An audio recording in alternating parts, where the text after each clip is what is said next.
مسلک میں تو یہ کہا جاتا ہے کہ ناقدین جو دیکھیں ہے ایک منٹ میں پارا یہ حدیث ناقدین دکھاؤں وہ یہ حدیث ملاحظہ فرمائیے امام صادق علیہ السلام نے فرمایا جی جی الا ما جی ظهر منها قال الزینۃ الظاہرہ الکحل والخاتم الا ما ظهر منها کہ میک اپ کو چھپانا ضروری نہیں ہے عورت کے لیے. امام صادق علیہ السلام نے فرمایا جی ما ظهر منها میں سے کیا ہے؟ سرما ہے. آنکھوں میں سرما لگانا اور ہاتھ میں کیا ہو؟ ہاتھ میں انگوٹھی ہے.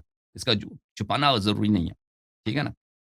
جو زینت ٹھیک جو زینت چہرے میں ہے اور جو زینت کپڑے میں ہے، مثلا کپڑا کسی کا اچھا ہے، کپڑے میں زینت ہے، لیکن یہ ہے کہ لا بلے انما بلے لا دین لمن لا حیا علیہ، کہ واجب ہے کہ انسان کا کپڑا، انسان کا طرز لباس ایسا ہو کہ اس میں حیا کو مد نظر رکھا جائے، حیا کہ ہاں کہ انسان ایسا مثلا ایسا تیور بنا دے، مثلا کپڑا اس کا اچھا ہے، وہ چہرہ وہ دوپٹہ وغیرہ تو پہنتی ہے، لیکن اس کے مثلا وہ اپنے جسم کو اس طرح ظاہر کرتی ہے کپڑے کے باوجود کہ اس میں بے حیائی کا پہلو ہوتا ہے، تو وہ حرام ہے. بے حیائی حرام ہے. اگر کسی عورت کا لباس حیا کے ساتھ ہے لیکن اس کے چہرہ چھپانا ضروری نہیں ہے. چہرے پہ اگر میک اپ بھی ہے اس کا بھی چھپانا ضروری نہیں ہے. ہاتھ میں اگر اس کے زینت ہیں اس کا بھی چھپانا ضروری نہیں ہے. ٹھیک ہے. اور بولیں. ضرور. اچھا سیکنڈلی میں یہ پوچھ رہی تھی جیسے کہ ہمارے یہاں بتایا جاتا ہے کہ 12 منافقین تھے صحابہ میں، کہ ہمارے سنی مسلک میں کہا جاتا ہے. تو یہاں پہ تو ہم نے ہمیشہ یہ سنا تھا کہ جی ان کی وفات جو ہے بیل کے تھوڑے سے ہوگی تو ان کی یہ نشانی ہے.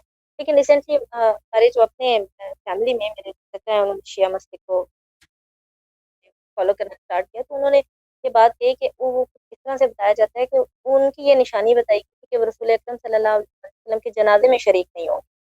تو اس بارے میں آپ لوگوں کے مسلک میں کیا ہے؟ اس کا میں نے نہیں دیکھا ہے، ابھی میرے ذہن میں نہیں ہے کہ وہ رسول پاک صلی اللہ علیہ وسلم کے جنازے میں شریک نہیں ہوں گے. بہرحال یہ مخالفین کے کتب میں موجود ہے. میری اسپیچ ہے وہ آپ دیکھیں وہاں پر یوٹیوب میں کہ صحابہ کرام اور قتل نبی رب الانام، اس میں آپ دیکھیں وہ اس کا ٹائٹل یہی ہے. یوٹیوب میں ایک اسپیچ ہے صحابہ کرام اور قتل نبی رب الانام. اسی یوٹیوب چینل میں آپ دیکھیں اس میں میں نے بہت توضیح دی ہے کہ وہ کون تھے صحابہ میں سے جنہوں نے کوشش کی تھی کہ رسول اللہ صلی اللہ علیہ وآلہ وسلم کو غزوہ تبوک سے واپسی پر شہید کیا جائے. شہید کیا جائے. ہم۔ ٹھیک ہو گیا. اچھا طلاق کے بارے میں آپ سے میں نے پوچھنا تھا کہ یہ کہا جاتا ہے یہاں پہ بہت اختلاف ہے، سنی مسلک میں بہت زیادہ اختلاف ہے. ایون یہاں پہ اگر کسی گھر میں ایسی کوئی بات ہو جائے تو وہ تو آپ اگر پیچ اپ بھی کر لیتے ہیں تو آپ کی زندگی شبہات کے اوپر کھڑی ہو جائے. اتنا آپ کو یعنی کہ کیا جاتا ہے کہ ایک بار غصہ آیا اور 3 دن حافظ کر دیا، ٹھیک ہے ہو گیا. وہ ساری مجھے اس کی ڈیٹیل معلوم.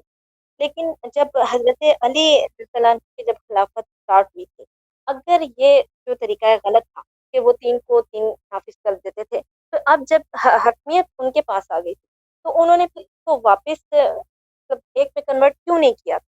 وہ کس اس کی چیز کو اصلاح واپس نہیں کیوں نہیں کیا؟ کی تھی واپس؟ کس چیز کو یعنی جو طلاق 3 بار دے دی تو وہ ایک ہی شمار ہوئی. یہی کہا جاتا ہے قرآن کے اکارڈنگ. تو جب حضرت علی کی حکمیت ہوئی تو انہوں نے عمر کے اس کو کیوں نہیں انہوں نے قاتل قرار دے دیا کہ یہ غلط ہے کہ 3 طلاق جو ہے 3 ہو گئی ہیں. دیکھیں اب اہل بیت اطہار علیہم الصلوۃ والسلام نے ہمیشہ انہوں نے 3 طلاق کی جو بات ہے انہوں نے ہمیشہ اسے منع کیا کہ اس سے طلاق نہیں ہوتی، یہ طلاق سنت کے خلاف ہے. یہ تو متواتر ہے کہ اہل بیت علیہ السلام نے ہمیشہ اسے منع کیا لیکن پھر انہوں نے نافذ کیوں نہیں کیا؟ مطلب جب نہیں حضرت آپ جو یہاں کہہ سے رہے ہیں نا کہ حکمیت آ نافذ گئی. کیوں نہیں کیا ہے، نافذ کیوں نہیں کیا، یہ خود آپ کو پہلے ثابت کرنا ہوگا کہ انہوں نے نافذ نہیں کیا. اب مسلمان جو امیر المومنین علیہ الصلوۃ والسلام کے زمانے میں جو ان کی حکومت چلی ہے وہ 4.5 سال ہے، اور ان سے جو دشمنی تھی اس زمانے میں بہت شدید دشمنی تھی امیر المومنین علیہ السلام سے. ایک دفعہ تو صحابہ نے اپنی بیعت توڑ دی، پھر صحابہ نے بغاوت کیا، جنگ جمل ہوئی ہے، پھر جنگ صفین ہوئی ہے، جی پھر جی جنگ نہروان خوارج ہوئی ہے. تو ان کا ہمیشہ یہ ان کا جو ہے بالکل شورشوں کا اور بغاوتوں کا زمانہ رہا ہے. تو یہ کہنا کہ انہوں نے منع نہیں کیا ہے اس بات سے، میں آپ سے اگری نہیں کرتا کہ انہوں نے منع نہیں کیا. ہمارے شیعہ کے احادیث میں بہت ہے کہ مخالفین ہمیشہ یعنی صحابہ وغیرہ جو امیر المومنین علیہ السلام سے مخالفت کرتے تھے وہ ہمیشہ ان سے آ کے پوچھتے تھے مختلف مسائل کہ طلاق کا مسئلہ کیا ہے، تو نماز کا پھر مسئلہ تو یہ لوگ جو سنی ہاں جتنے بھی آپ سنیں نا. فرقے ہیں پھر انہوں نے ان کو فالو نہیں کیا. انہوں نے یہ ہم، اپنے پاس ایک تو سنیں نا. مطلب لوگوں پہ تو مسلط کیا تو ہوا ہے. یہ تو اس سے جو حکومتیں تھیں یہ ہمیشہ معلوم کرتے تھے کہ اہل بیت علیہ السلام کا بالخصوص امیر المومنین علیہ السلام کا رائے کسی مسئلے میں کیا ہے. تو بالکل پھر اسی کے خلاف وہ فتویٰ دیتے تھے، اسی کے خلاف کو وہ فروغ دیتے تھے. تو یہ کہ اگر ان کے 4.5 سال کی حکومت میں آپ یہ کہنا کہ انہوں نے منع نہیں کیا، یہ کہاں سے ثابت کہ انہوں نے منع نہیں کیا؟ انہوں نے حتماً منع کیا ہے، جیسے کہ انہوں نے بہت ساری چیزوں کو منع کیا ہے، لیکن وہ منع نہیں ہوئے. امیر المؤمنین علیہ الصلوۃ والسلام رمضان کے مہینے میں انہوں نے تراویح کو منع کیا. امام حسن مجتبی علیہ السلام کو بھیجا کہ تم جاؤ مسجد میں اعلان کرو کہ نماز نہیں، تراویح یہ آپ بدعت میرا ہے. سوال نہیں سمجھ رہے کہ جب عمر نے قرآن کریم کے خلاف جا کر 3 طلاق کو 3 نافذ کر دیا، ٹھیک ہے، اس وقت حضرت علی موجود تھے، انہوں نے اس کے اختلاف کیوں نہیں کیا؟ کیونکہ وہ اس چیز کو انہوں نے روکنے، کیونکہ تو ظاہر ہے آپ اہل سن بیت سے لیجئے نا بڑھ کے بہن، کوئی آپ بھی سن نہیں نا لیجئے، دین کو آپ جانتا. سمجھ گیا میں آپ کی بات کو. آپ کہتے ہیں کیوں نہیں کیا، تو آپ نے کہاں دیکھا کہ انہوں نے نہیں کیا؟ آپ کی خدمت میں عرض کروں گا، آپ مطلب سن ہم لیں، اتنا سن لیں نالج تو نہیں سمجھ رکھتے، آئے گی نا. لیکن یہ جو سن لیں سنی پلیز، علماء ہیں انہوں آپ نے تو سن لیں، جینا حرام کیا ہوا ہے نا سکا. سن لیں سسٹر میری. امیر جی جی. المومنین علیہ السلام نے امام حسن مجتبی علیہ السلام کو بھیج دیا مسجد کہ تم جا کے تراویح کو کہہ دو کہ تراویح بدعت ہے، نہ پڑھو. تو لوگوں نے نعرہ بازی شروع کر دی کہ دیکھو واہ عمرہ، دیکھو لوگوں، عمر کی سنت کو ختم کیا جا رہا ہے، ہمیں تراویح میں سے منع کیا، نماز سے منع کیا جا رہا ہے ماہ رمضان میں. تو امیر المومنین علیہ السلام فرماتے ہیں کہ میں ڈر گیا کہ وہاں پہ میری ہی لشکر میں بغاوت ہوتی، تو اس لیے میں نے کہہ دیا کہ اب ان کو، کیونکہ میں نے دیکھا کہ نعرہ بازی بہت ہے، تو میں نے کہہ دیا ان کو پڑھنے دو جو یہ پڑھنا چاہتے ہیں. تو امیر المومنین علیہ السلام کا فرمان یہی ہے کہ میرے سے پہلے جو خلفاء تھے انہوں نے بہت سارے احکام اسلام کے چینج کیے ہیں، لیکن میں ان کا مخالفت نہیں کر سکتا، کیونکہ لوگ میری بات نہیں مانتے. میں منع کرتا ہوں، لوگ میری بات نہیں مانتے، اور وہ اسی پہ مصر ہیں. اگر میں اصرار کر دوں کہ یہ باتیں بدعتیں ہیں تو میں اکیلا رہ جاؤں گا، اور میری لشکر ہی مجھے قتل کر دے گی، اور میں بالکل اکیلا رہ جاؤں گا اور میری ہی لشکر مجھے قتل کر دے گی. تو آپ کی خدمت میں عرض یہی ہے کہ آپ کہتے ہیں کہ انہوں نے منع نہیں کیا، یہ کسی شخص نے فلان کام نہیں کیا ہے. ان کی حکومت محدود تھی، ان کی مخالفین کی حکومت، پوری تاریخ اسلام ان کی مخالفین کی حکومت ہے. ان کی ہمیشہ یہ کوشش رہتی تھی ان کے مخالفین کے امیر المومنین علیہ السلام کا کسی مسئلے پہ ان کا موقف کیا ہے، اس کی مخالفت کیا جائے. تو اگر مخالفین ہمارے جو اہل سنت بھائی کہلاتے ہیں، اگر ان کے مذہب میں طلاق، وہ امیر المومنین علیہ الصلوۃ والسلام کے اقوال کو وہ نہیں مانتے، اس لیے کہ وہ ان کے پاس جو احادیث پہنچے ہیں، جو ان کے جو حکومتیں رہی ہیں، جو مفتی حضرات رہے ہیں، ان کا کوشش یہی تھی کہ اہل بیت علیہ السلام کی مخالفت کیا جائے، نہ صرف امامت کے مسئلے پر بلکہ ہر دوسرے مسئلے پر، نماز کے مسئلے پر، روزے کے مسئلے پر، تفسیر کے معاملات پر، اسی طرح طلاق و نکاح کے معاملات پر مخالفت کیا جائے. تو آپ کا یہ کہنا میں نہیں مانتا کہ انہوں نے منع نہیں کیا. نہیں، یہ میں آپ سے پوچھ رہی ہوں، یہ میں جانتی نہیں ہوں کہ انہوں نے منع کیا ہے. اوکے، اور مزید کوئی حکم؟ یہ تو میں آپ سے بہن میری. جاننا چاہتی ہوں. اچھا، ایک اور اگر تھوڑا ٹائم دیتے ہیں آپ، تھوڑے سے ایک دو سوال اور ہیں. ایک یہ جو رمضان کے فقہ حنفی اور جعفری کے اکارڈنگ کا سحری اور افطاری، اور یہ بھی ایک عجیب معمہ ہے کہ انسان کو، مطلب ہمیں نہیں پتا ہمارے انسان ہوتے کس طرح سے ٹھیک ہوں گے. ہم حنفی کو اکارڈنگ کا سحری کریں، افطاری کریں، یا جعفری کی، اس میں یہ تضاد کیوں ہے؟ وجہ کیا ہے؟ اس کی وجہ یہی ہے سحری کے ٹائم میں بھی 10 منٹ کا کہ ڈفرینس ہے، اور افطاری میں بھی 10 منٹ کا. بھلے دیکھیں، مغرب کا جو تعلق ہے نا، کیونکہ جو لوگ ہم تو فالو کرتے ہیں قرآن کو اور اہل بیت علیہ الصلوۃ والسلام کو. تو قرآن اور اہل بیت علیہ الصلوۃ والسلام کا جو فرمان ہے وہ یہ اس طرح ہے: وَأَتِمُّ الصِّيَامَ ثُمَّ أَتِمُّ الصِّيَامَ إِلَى اللَّيْلِ أُحِلَّ لَكُمْ لَيْلَةَ الصِّيَامِ الرَّفَثُ إِلَى نِسَائِكُمْ هُنَّ لِبَاسٌ لَكُمْ وَأَنْتُمْ لِبَاسٌ لَهُنَّ. پھر یہاں پہ فرمایا بھلے ثُمَّ أَتِمُّ الصِّيَامَ إِلَى اللَّيْلِ، کہ روزے کو تمام کر دو، روزے کو کامل کر دو رات تک. اب رات سے کیا مراد ہے؟ رات سے کیا یہی مراد ہے کہ سورج ڈوب جائے؟ رات سے یہی مراد ہے؟ دیکھیں، آپ کی خدمت میں ایک حدیث پیش کرتا ہوں مسلم سے، صحیح مسلم سے، کہ کس وقت جی. ہم نے روزہ جو ہے توڑنا ہے، افطار کرنا ہے. ملاحظہ فرمائیے، یہ صحیح مسلم میرے ہاتھ میں ہے، مسلم یہاں پر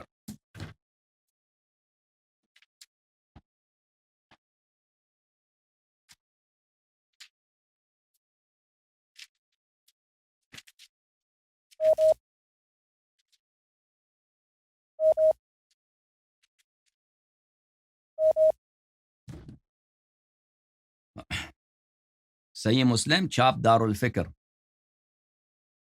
الفکر بیروت لبنان میں کتاب سنہ 2010 میں چھپی ہے. یہاں پر بھلے یہ باب ہے، باب وقت انقضاء الصوم وخروج النہار، کہ صوم کب ختم ہوتی ہے، روزہ کب ختم ہوتا ہے اور دن کب ختم ہوتا ہے. کیونکہ کیا فرمایا، ثم اتم الصیام الی اللیل، رات تک تم روزہ رکھو. اچھا، یہ حدیث ملاحظہ فرمائیے کہ رسول پاک صلی اللہ علیہ وآلہ وسلم سے روایت کی ہے ابن ابو اوفا نے کہ ہم رسول پاک صلی اللہ علیہ وآلہ وسلم کے ساتھ سفر میں تھے. فلما غابت الشمس قال لرجل، جب سورج غروب ہوا ہے، سورج غائب ہو گیا ہے، تو رسول پاک صلی اللہ علیہ وآلہ وسلم نے ایک شخص سے کہا، انزل فجدح لنا، تم اتر جاؤ، یعنی گھوڑے جو بھی تھا اس سے اتر جاؤ اور ہمارے لیے جدح بنا دو. وہ اس کو بولتے ہیں، ایک قسم کا ڈرنک ہوتا تھا پرانے زمانے میں، دودھ اور آٹے کو ملا کر، یا پانی اور آٹے کو ملا کر وہ لوگ اس کو نوش کرتے تھے. تو یہ ہمارے لیے تیار کرو.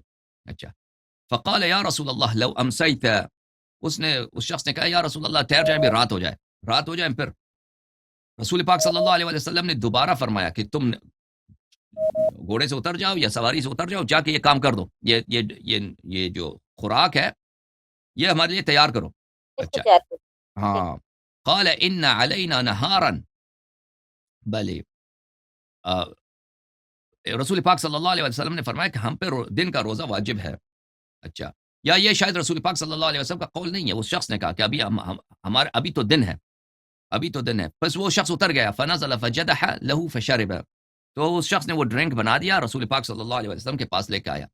تو رسول پاک صلی اللہ علیہ وسلم نے فرمایا اذا رأيتم الليل قد اقبل من ها هنا واشار بيده نحو المشرق فقد افطر الصائم.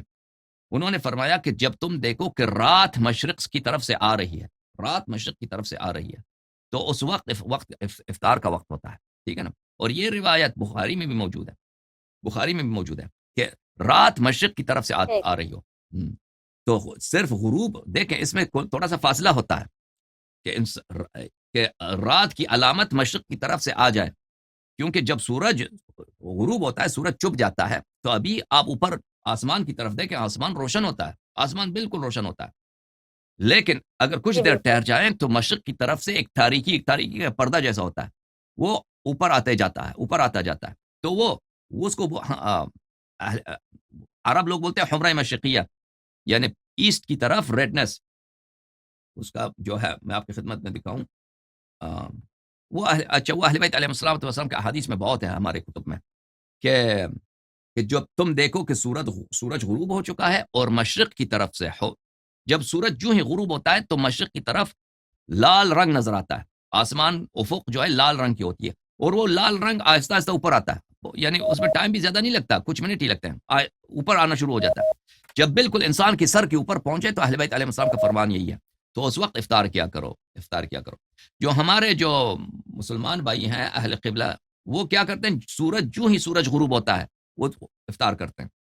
لیکن رسول پاک صلی اللہ علیہ وسلم نے کیا فرمایا کہ یہاں سورج غروب ہو جائے اور مشرق کی طرف سے کیا جائے، رات مشرق کی طرف سے آنا شروع ہو جائے. ہاں، تاریکی مشرق کی طرف سے آنا شروع ہو جائے. وہ تاریکی کون سی ہوتی ہے؟ وہ تاریکی مشرق کی طرف سے آتی ہے، کیونکہ مشرق کی طرف جب سورج غروب ہوتا ہو تو آپ دیکھیں وہاں پہ ریڈنس ہوتا ہے، وہاں پہ بالکل افق لال ہوتا ہے، وہ اوپر آنا شروع ہو جاتا ہے، اور وہ جو ہی اوپر آتا ہے اس کے پیچھے جو اس کے ساتھ سیاہی کا پردہ ہوتا ہے، وہ سیاہی اوپر آتا جائے، تو اس کا انتظار کرنا ضروری ہے.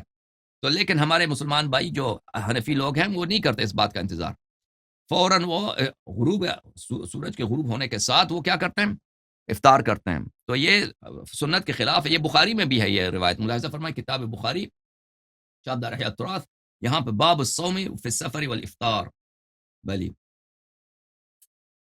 اس میں ملاحظہ فرمائیں یہ حدیث نمبر 1941 ہے کہ رسول پاک صلی اللہ علیہ وآلہ وسلم نے فرمایا اذا رأيتم الليل قد اقبل من ها هنا فقد افطر الصائم.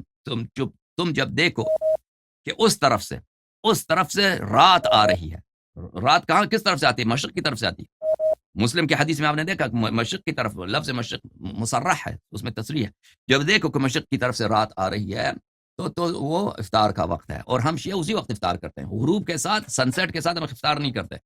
ہم کچھ انتظار کرتے ہیں کہ رات کی تاریکی مشرق کی طرف سے وہ آ جائے، وہ بالکل حمرہ مشرقیہ جو انسان کے سر کے اوپر پہنچ جاتا ہے، وہ رات کی تاریکی بھی اس میں کچھ منٹ ہی لگتے ہیں، زیادہ دیر نہیں لگتا اس میں. ٹھیک ہے، تو یہ ہے اس حساب سے پھر افطار جو کا وقت. حنفی کے اکارڈنگ رمضان ہے ساری زندگی ہم لوگ رکھتے ہیں تو پھر ہو جاتے ہیں ہاں کہ کوئی بالکل نہیں ہوتا. بالکل بالکل، جو ہمارے بھائی روزے رکھتے ہیں ساری زندگی، وہ سنت اور قرآن کے خلاف ہے. بالکل قرآن کے خلاف ہے، کیونکہ قرآن کا حکم ہے ثم اتم الصیام الی اللیل، رات تک روزہ رکھنا، رات تک روزہ رکھنا. اور سورج جو غروب ہو جاتا ہے وہ رات نہیں ہوتی اس وقت، آپ کو پتہ ہے، بالکل ہوا روشن ہے. سنت نے بتایا کہ رات کب آتی ہے، رات اس وقت آتی ہے کہ مشرق کی جانب سے تاریکی آنا شروع ہو جائے. تو وہ ہوتا ہے.